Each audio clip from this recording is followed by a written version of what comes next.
मी पूजा. माझ्या लग्नाला 6 महिने झाले होते. आत्ताच आठवड्यापूर्वी मी शहरात आले होते. याआधी मी गावी माझ्या सासरच्या घरी होते. माझ्या सासूबाईंनी लग्नानंतर लगेचच मला माझ्या नवऱ्यासोबत त्याच्या नोकरी ठिकाणी पाठवलं नव्हतं. त्यांचं म्हणणं होतं की मी लग्नानंतर लगेच शहरात गेले तर मी गावच्या परंपरा कधी शिकू शकणार नाही. म्हणून घरातील रूढी समजून घेण्याकरता सासूबाईंनी मला गावीच ठेवलं होतं. माझा नवरा आकाश शहरात नोकरी करायचा. आता पूर्ण 6 महिन्यांनंतर मी माझ्या नवऱ्यासोबत शहरात राहायला आले होते. आता मी माझ्या नवऱ्यासोबतच राहणार होते, म्हणून मी खूप खुश होते. आता आमच्या राजाराणीच्या संसारात कोणाचाही हस्तक्षेप नसेल या विचाराने मी खुश होते. शहरात आल्यापासून आठवडा तर छान गेला, परंतु दुसऱ्या आठवड्याच्या पहिल्या सोमवारी सकाळ सकाळी आमच्या घराची बेल वाजली. मी डोळे चोळत उठले व दरवाजा उघडला. काही सेकंदांपूर्वी मी गाढ झोपेत दरवाजा उघडायला आले होते, पण दरवाजा उघडताच सेकंदातच माझी झोप उडाली. कारण तेव्हा माझ्यासमोर हातात बॅग घेऊन नीरज उभा होता. त्याला पाहून मी दचकलेच होते. अचानक तो शहरात कसा आला ते मला समजत नव्हतं. नीरज माझा दीर होता. मला पाहताच त्याचा चेहरा खुलला होता. त्याउलट माझ्या चेहऱ्यावरचा रंग उडाला होता. मी तर मोठे डोळे करून त्याला बघत होते. तो म्हणाला, वहिनी, आता मला दरवाजातच उभं ठेवणार आहात का? मला घरात नाही का बोलवणार? तेव्हा मी बोलण्याआधी मागून माझा नवरा आला. त्याच्या भावाला पाहून आकाश खुश होता. आकाश म्हणाला, अगं पूजा, नीरजला घरात तरी घे, मगापासून तो दरवाजातच उभा आहे. आकाशचा आवाज ऐकून मी लगेचच नीरजला घरात ये म्हणाले. नीरज घरात येताच मी त्याच्यासाठी पाणी घेऊन आले. त्याला पाणी देत असताना आकाशची माझ्यावर नजर गेली. तो मला म्हणाला, पूजा, तुझे डोळे एवढे लाल का झालेत? रात्री झोप लागली नाही का? माझे डोळे झोपेने नाही तर नीरजच्या अचानक येण्याने लाल झाले होते, पण हे मी आकाशला सांगू शकत नव्हते. तेव्हा मी त्याच्या होमध्ये हो मिळवलं, पण माझ्या लाल डोळ्यांचं खरं कारण तर काही वेगळंच होतं. नीरजला पाहून माझ्या हृदयाची धडधड वाढली होती. त्याचबरोबर माझ्या मनात एक वेगळ्या प्रकारची चिंता निर्माण झाली होती, पण मी आकाशसमोर काहीच बोलू शकत नव्हते. भाऊजींना पाहून मागच्या 6 महिन्यातील एक एक दिवस माझ्या डोळ्यांसमोर येऊ लागला होता. मागच्या 6 महिन्यात जेही घडलं होतं ते मी आयुष्यभर विसरू शकणार नव्हते. अजूनही त्या गोष्टी माझ्या मनात घर करून होत्या, परंतु मी माझ्या नवऱ्यासमोर माझं दुःख अजूनही मांडलं नव्हतं. मला वाटलं होतं एकदा का मी शहरात गेले की मग नीरज आणि त्या मागच्या सगळ्या गोष्टींपासून माझी सुटका होईल, परंतु तसं काहीच झालं नाही. मी ज्या गोष्टीपासून पळत होते ती गोष्ट आता शहरात माझ्यापर्यंत येऊन पोचली होती. त्या गोष्टी काय होत्या हे जर तुम्ही ऐकाल तर तुमच्याही पायाखालची जमीन सरकेल. एका नवीन नवरीसोबत असंही घडू शकतं याचा कोणीही विचार केला नसेल. ज्या काळात माझा नवरा माझ्यासोबत असायला हवा होता त्या कालावधीत आकाश माझ्यासोबत नसताना जे काही झालं ते मी कधीही विसरू शकणार नव्हते. तेव्हा तर मी आकाशसमोर काहीच बोलले नाही. मी माझ्या खोलीत निघून गेले. त्यानंतर काही वेळाने माझं आवरून मी किचनमध्ये गेले व सगळ्यांसाठी नाश्ता तयार करायला घेतला. काही वेळाने नाश्ता करत असताना डायनिंग टेबलवर मी काहीही बोलत नव्हते. ते पाहून नीरज म्हणाला, वहिनी, काय झालं? मला इथे बघून तुम्ही खुश नाहीत वाटतं. काही हरकत नाही, आता संध्याकाळच्या ट्रेनने मी पुन्हा गावी जातो. तो असं बोलताच आकाश म्हणाला, असं कसं तुझी वहिनी खुश नसेल? आणि हो, तुला कुठेही जायची गरज नाही. काय गं पूजा, बरोबर बोलतोय ना मी? तेव्हा मी माझ्या नवऱ्याच्या बोलण्यावर हसतच मान डोलावली. मी नीरजला म्हणाले, भाऊजी, अचानक तुम्ही शहरात कसे आलात? येण्याबद्दल तुम्ही काही कल्पनाही दिली नाही. तेव्हा नीरजला विचारलेल्या प्रश्नाचं उत्तर माझ्या नवऱ्याने दिलं. आकाश म्हणाला, अगं पूजा, आईचा मला कॉल आला होता, पण कामाच्या गडबडीत मी तुला त्याबद्दल सांगायचं विसरलो. आई म्हणत होती की पूजा गेल्यापासून घर फार खाली खाली वाटू लागले. नीरजला तर अजिबातच वहिनीशिवाय करमत नाहीये. त्याला तुझ्या हातच्या खाण्याची फार सवय झाली होती. आईने सांगितलं की नीरज आता नीट जेवतही नाही ना, तो स्वतःची नीट काळजी घेतोय. पुढे तो म्हणाला, पूजा, आता यात तुझीच चूक आहे. तू तुझ्या लहान दिराचे एवढे लाड पुरवले की त्याला तुझ्या प्रेमाची सवय झाली. आकाशच्या बोलण्यावर मी स्मित हास्य केले. तो पुढे बोलतच होता. म्हणाला, आई म्हणाली होती की नीरज शहरात येण्याचा हट्ट करतोय. आता हे घर जेवढं माझं आहे तेवढंच नीरजचंही आहे, म्हणून मग मी त्याला ताबडतोब इथे बोलावून घेतलं. आणि बघ ना, इथे आल्यापासून तुझ्या दिराचा चेहरा चांगलाच खुललाय. आता कसा पोटभर नाश्ता करतोय बघ. त्यावर नीरज म्हणाला, अरे दादा, तू मला किती जवळून ओळखतोस रे. खरंच मला वहिनीच्या हातच्या जेवणाची फार आठवण येत होती. तिच्या हाताच्या चवीनेच मला एवढं लांब खेचून आणलंय. त्यावेळी त्या गप्पा गोष्टींमध्ये मी माझं जास्त मत दिलं नाही. माझा नाश्ता करून मी लगेचच आकाशच्या ऑफिसचा टिफिन बनवायला गेले. काहीच वेळात आकाश तयार झाला. त्याला टिफिन देत मी त्याला बाय केलं. आकाश ऑफिसला गेल्यानंतर मी माझ्या रोजच्या घरच्या कामात लागले. नीरज प्रवासात थकला होता. त्यामुळे तो त्याच्या खोलीत आराम करत होता. आता गावाहून भाऊजी आले म्हटल्यावर मी घरात पुन्हा साडी नेसायला सुरुवात केली होती. नाहीतर शहरात आल्यापासून मी सलवार सूट वापरू लागले होते. नीरज घरी आल्यापासून सगळं काही ठीकठाक होतं. पण 2-3 दिवसांनंतर माझा नवरा मला म्हणाला की तुझं नीरजकडे लक्ष नाहीये. इथे आल्यापासून नीरज मला शांत शांत दिसतोय. तू माझ्या भावाची नीट काळजी घेत नाहीये का? त्याला काय हवं नको ते तू त्याला विचारतेस की नाही? मी आकाशला सांगितलं की नीरजला जे खायचं असेल ते मी त्याला लगेच बनवून देते. त्यावर तो म्हणाला, तू त्याच्या खाण्यापिण्याची काळजी घेत असशील हे मी मान्य करतो, पण इथे आल्यापासून नीरज मला फार शांत दिसतोय. दिवसभर तू त्याच्याशी काही बोलते की नाही? आकाश त्याच्या भावाला फारच साधा भोळा समजत होता. नीरजही आकाशसमोर असा आवानायचा जसं की तो फारच भोळवट आहे. त्याच्या ते भोळवट चेहऱ्यामागचं खरं सत्य फक्त मलाच ठाऊक होतं, कारण त्याचा दुसरा चेहरा मी चांगल्या प्रकारे पाहिला होता. तो त्याच्या भावासमोर असा आवानत होता जसं की माझं त्याच्यावर लक्ष नाहीये, आणि आकाशला तर त्याच्या घरच्यांवर फार विश्वास होता. त्याचा लहान भाऊ तर त्याचा जीव की प्राण होता. म्हणून तेव्हा मी जास्त तुम्ही न करता आकाशला म्हणाले की उद्यापासून मी नीरजची व्यवस्थित काळजी घेईल, तुम्ही चिंता करू नका. त्याच दिवशी रात्री जेवणाच्या टेबलावर नीरज म्हणाला, वहिनी तू इथेही गावाप्रमाणे साडी का नेसतेस? आता इथे थोडी चाई आहे तुला टोकायला. ज्या दिवशी मी आलो होतो तेव्हा तू ज्या प्रकारे सलवार सूट घातला होता तसंच तू राहा. उगाच स्वतःला बंधनात अडकवू नकोस. तुला वाटेल तसं तू राहू शकतेस. नीरजची गोड बोली ऐकून आकाश म्हणाला, ऐकलंस का पूजा, तुझ्या लहान दिराला तुझी किती काळजी आहे. तू उगाच त्याच्यासमोर लाजत असते.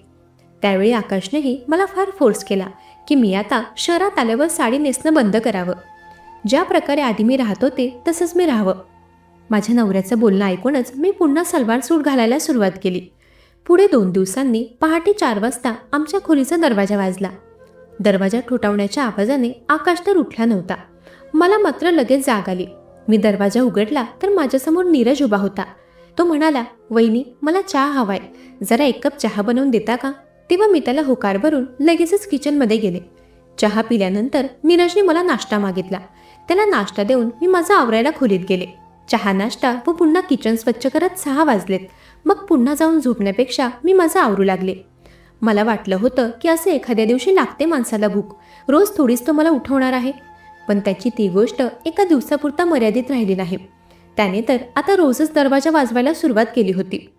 रोज पहाटे 4 वाजता नीरजला भूक लागू लागली होती. आज रोज अर्ध्या झोपेतून उठल्यामुळे मला फार थकवा जाणवू लागला होता. सतत मी थकल्यासारखी दिसायचे. आकाशने एके दिवशी मला माझ्या तब्येतीबद्दल विचारलं. तो म्हणाला, पूजा तू आजकाल जास्त थकल्यासारखी दिसतेस. तेव्हा मी त्याला म्हणाले, काही नाही, घरात कामं असतात त्यामुळे जरा थकायला होतं.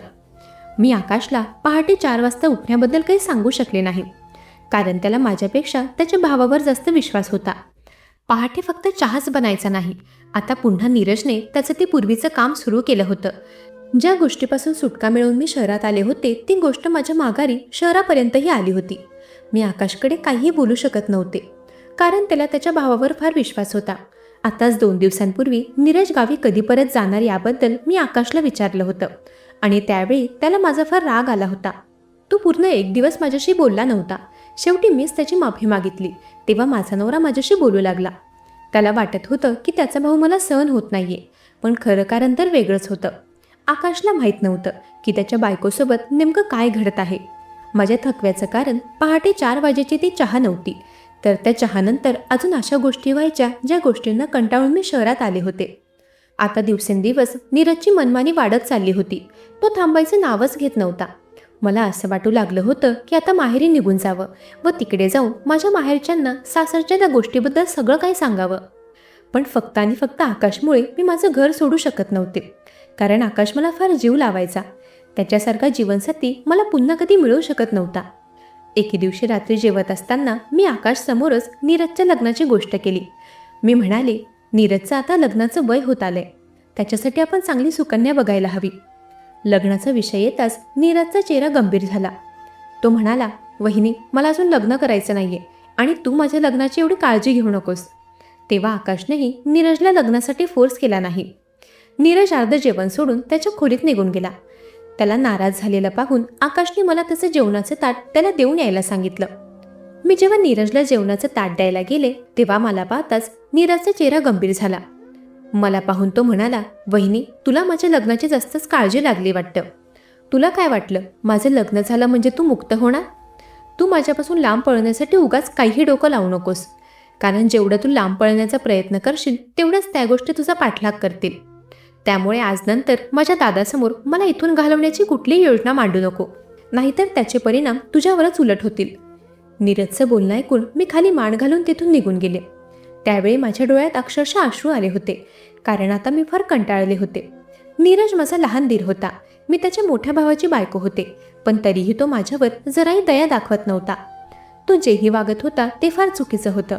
मी तर आता देवाकडे प्रार्थना करत होते की काहीतरी चमत्कार कर आणि मला माझ्या दीराच्या जाचातून बाहेर काढ. काही घाव असे असतात की ते कोणाला दाखवताही येत नाही आणि सहनही होत नाही. तशीच काही परिस्थिती आता माझी झाली होती. मला आता नीरजचं वागणं सहन होत नव्हतं आणि मी ते कोणाला सांगूही शकत नव्हते. पुढे दुसऱ्या दिवशीही नीरजने पहाटे 4 वाजता खोलीचा दरवाजा वाजवला. त्या दिवशी मी जेव्हा दरवाजा उघडला तेव्हा मला पाहून नीरजच्या चेहऱ्यावर मोठं हसू फुललं होतं. तो म्हणाला, अरे वा, आज तर मला काहीही शिकवण्याची गरज पडणार नाही वाटतं. आता तुला या गोष्टींची सवय झालीच असेल. चल, आता रोजप्रमाणे जे काम आपण करतो ते करायला सुरुवात कर. त्या दिवशी माझे हात थरथरत नव्हते आणि त्याचं कारण होतं नीरजने दाखवलेली आपुलकी व प्रेम. त्या दिवशीची पहाट जरा वेगळीच होती. रोजप्रमाणे काम झाल्यावर नीरज मला माझ्या खोलीत सोडायला आला आणि जेव्हा तो आत आला तेव्हा आतील दृश्य पाहून तो दचकला. मगाशी त्याच्यासमोर मी साडी नेसून पदर घेऊन शांतपणे वावरत होते. नीरज वहिनी समजून संपूर्ण काम झाल्यावर मला जेव्हा सोडायला आला तेव्हा आधीच मला समोर पाहून तो दचकला. म्हणाला, 2-2 वहिनी, हे कसं शक्य आहे? त्याला भांबावलेलं पाहून आकाशने त्याच्या चेहऱ्यावरील पदर बाजूला केला आणि त्याने त्याच्या भावाच्या कानाखाली वाजवली. तो म्हणाला, नीरज, माझ्याच घरात राहून माझ्या पाठीमागून तू माझ्याच बायकोसोबत असं काही वागत असशील याचा मी स्वप्नातही विचार केला नव्हता. मी तर तुला माझ्या जीवापेक्षाही जास्त मानायचो, पण तूच माझ्या आनंदाला तडा देऊ पाहतोय. ते बरं झालं काल रात्री मी तुझं बोलणं ऐकलं. जेव्हा पूजा तुला जेवणाचं ताट द्यायला आली होती त्यानंतर मीही तुझा राहिलेला गोडाचा पदार्थ द्यायला तुझ्या खोलीत आलो होतो, परंतु खोलीच्या बाहेरच मला तुझा आवाज आला आणि तेव्हा मी तुझं बोलणं ऐकलं. तू ज्या प्रकारे पूजाशी बोलत होता ते बोलणं मला फार विचित्र वाटलं आणि तेव्हाच मी समजलो की काहीतरी माझ्या नजरेआड घडतंय. मी माझ्या पूजाकडे कधीही लक्ष दिलं नाही. तिच्या बोलण्यावर मी कधीच विश्वास ठेवला नाही. ती नेहमी मला तुझ्या इथून जाण्याबद्दल का विचारत असते हे मला काल रात्री समजलं. काल मी पूजाला विश्वासात घेऊन सगळं विचारलं की ती तू आल्यापासून एवढी का थकलेली दिसते. तिने काल रात्री तुझ्या वागण्याबद्दल मला सगळं सांगितलं. इथेच नाही तर गावीही तू आणि आई माझ्या बायकोसोबत चुकीचं वागलात. आकाशचं बोलणं ऐकून नीरज म्हणाला, दादा, तू समजतोयस तसं काही नाहीये. वहिनीलाही हे सगळं आवडतं. त्यावर आकाश त्याला म्हणाला, नीरज, शांत रहा. तू आता काही बोलू नकोस. मी सगळं काही माझ्या डोळ्यांनी पाहिलंय. पहाटे 4 वाजेचा तुझा खेळ आता माझ्या समोर आलाय. मला तर माझाच राग येतोय. मी का माझ्या पूजाच्या चेहऱ्यावरील थकवा ओळखू शकलो नाही. मी घरात उपस्थित असताना माझ्या बायकोसोबत हे सगळं घडत राहिलं आणि मी ते थांबवू शकलो नाही. पण आता इथून पुढे नाही. माझ्या पूजावर माझ्याशिवाय दुसरा कोणी हक्क गाजवू शकत नाही. नालायका, आत्ताच्या आत्ता इथून निघून जा आणि आज नंतर मला तुझा चेहराही दाखवू नकोस. त्यावेळी आकाशचा संताप पाहून नीरज फार घाबरला होता. तो लगेचच त्याची बॅग घेऊन गावी निघून गेला. नीरज गेल्यानंतर आकाश माझ्या जवळ आला. त्यावेळी माझ्या डोळ्यात अश्रू होते. मी माझ्या नवऱ्याला गळे लागून ढसाढसा रडू लागले. आकाश माझी माफी मागू लागला. तो म्हणाला, पूजा, मला माफ कर. मी तुझ्या बोलण्यावर विश्वास ठेवला नाही. मी डोळे बंद करून ज्या लोकांवर विश्वास ठेवला त्यांनी माझ्या संसाराचा जराही विचार केला नाही. कधीकधी स्वतःपेक्षा कोणा दुसऱ्यावर जास्त विश्वास ठेवणंही धोकादायक ठरू शकतं आणि हे आज मला समजतंय. तुला अजिबात आता कोणालाही घाबरायची गरज नाही. तू तुझ्या मनाप्रमाणे जग. कोणाच्या बंधनात राहण्याची तुला गरज नाही. आकाश एक योग्य पती होता. त्याचा त्याच्या परिवारावर फार विश्वास होता. त्याच्या परिवाराने त्याच्या प्रेमाची कदर केली नाही. लग्नानंतर जेव्हा मी 6 महिने गावी माझ्या सासरी होते तेव्हा माझ्या सासूबाईंनी माझ्यावर बरेच कठोर नियम लावले होते. पहाटे 4 वाजता उठायचं, संपूर्ण अंगण सारायचं, डोक्यावर भला मोठा पदर घ्यायचा, असे नियम त्यांनी लावले होते. त्यात त्यांचा लहान मुलगा सतत त्याच्या आईचे कान भरायचा. शहरात आल्यावर मला वाटलं की आता मी त्या सासरच्या जाचातून मुक्त झाले. पण माझ्या दीराने माझा पाठलाग सोडला नव्हता. तो त्याच्या भावासमोर माझ्याशी फार गोड वागायचा. आकाश ऑफिसला जाताच नीरज मला घरात उगाच काम लावायचा. इथेही पहाटे 4 वाजता उठवून तो मला चहा नाश्ता करायला सांगायचा व रोज पूर्ण टेरेस धुवायला सांगायचा, तेही हिवाळ्याच्या कडाक्याच्या थंडीत. त्याच्या त्या जाचामुळे मी सतत थकलेली असायचे. काही सासरच्या लोकांच्या नजरेत सून म्हणजे मनुष्य नसतेच, ती एक मशीन असते जी 24 तास चालत राहायला हवी. त्या सुनेला मन व भावना काहीही नसतं. असे लोक एक दिवस स्वतःच्याच मुलाच्या नजरेतून उतरतात आणि स्वतःची किंमत शून्य करून घेतात, कारण ते फक्त एका परक्या मुलीला नाही तर त्यांच्या मुलाच्या बायकोला त्रास देत असतात आणि याचा परिणाम त्यांच्या मुलावरही होत असतो. पण हे त्यांना वेळी समजत नाही. सुनेला मोलकरीण समजणाऱ्या लोकांनी एकदा विचार करावा की जे तुम्ही दुसऱ्याच्या लेकीसोबत वागत आहात तशीच वागणूक तुमच्या मुलीला मिळाली तर तुम्हाला ते सहन होईल का? मंडळी, कशी वाटली ही कथा? ऐकत रहा मनाचे बोल.